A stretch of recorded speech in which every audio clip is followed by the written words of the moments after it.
this is how I unlocked 6x Multi Frame Generation in Red Dead Redemption 2 using my NVIDIA RTX 30 series GPU. Now, there are a few visual issues here and there, but the gameplay feels mostly smooth, and the mouse response is surprisingly well in my experience. Let me show you the biggest issues you'll notice and whether there are any ways to reduce them. Now, let's talk about why this HUD flickering happens. In this setup, we're using NVNGX_G, NVIDIA's official DLSS Frame Generation DLL, through the Optiscaler mod. Here's the catch. I'm running an RTX 30 series GPU, which doesn't officially support DLSS Frame Generation. Because of that, we get these noticeable HUD flickering artifacts. If you're using an RTX 40 series or the newer RTX 50 series GPU, you won't experience this flickering issue at all. Even with the HUDfix setting enabled, the flickering isn't completely eliminated on RTX 20 and 30 series GPUs because of this hardware limitation. The mismatch between DLSS frame generation and unsupported GPU architectures is the main reason these graphical artifacts appear. But once I enable HUDfix, as you can see, the most distracting flickering is mostly reduced. However, if you look closely at the ammo counter right here, you can still spot a small amount of flickering. Next, let's look at character glitching during fast mouse movements and shadow flickering. This is another limitation of using high multi-frame generation multipliers on RTX 20 and 30 series GPUs. When I move the mouse quickly, the character can glitch quite noticeably, which can be distracting.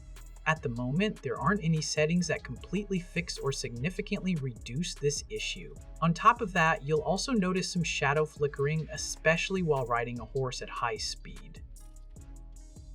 Aside from these specific issues, the gameplay still feels incredibly smooth even with 6x multi-frame generation enabled.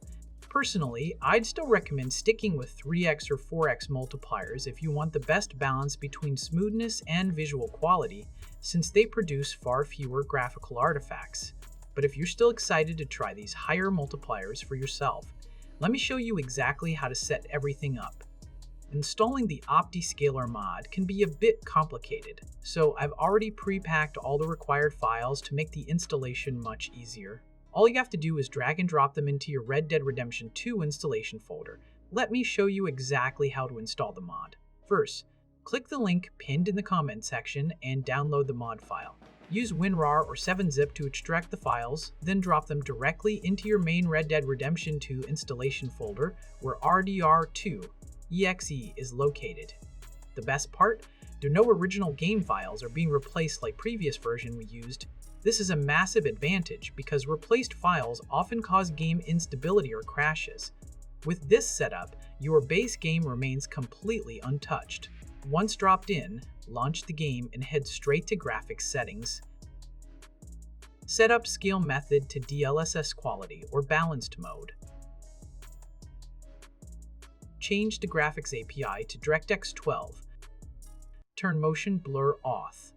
And make sure VSync is turned off as well. Now jump into gameplay and press the insert key on your keyboard. If it doesn't open immediately, press it a couple of times. The Optiscaler Mod menu will pop up. All the core input and output settings are pre-configured for you, so all you have to do is click Activate. If frame generation feels slightly unstable or hitched when first turned on, here's a quick fix. Check the dynamic frame gen box and drag the FPS limit slider up to 200. After a few seconds, your FPS will skyrocket. Once that happens, untick dynamic frame gen and reset the FPS limit slider back to 0. Multi-frame generation is now running properly. Next, toggle the HUDfix setting on to minimize screen flickering. As mentioned earlier, it won't fix it 100%, but it keeps the game completely playable. Finally, choose your preferred multiplier, 3x, 4x, or 6x. For the best overall balance between high motion fluidity and minimal visual artifacts, I highly recommend sticking with 3x. Now you're all set to experiment with these higher multipliers. Try it out and drop your questions or thoughts in the comment section below. I'll be back soon with the latest DLSS enabler video. Until then, take care and have a great day.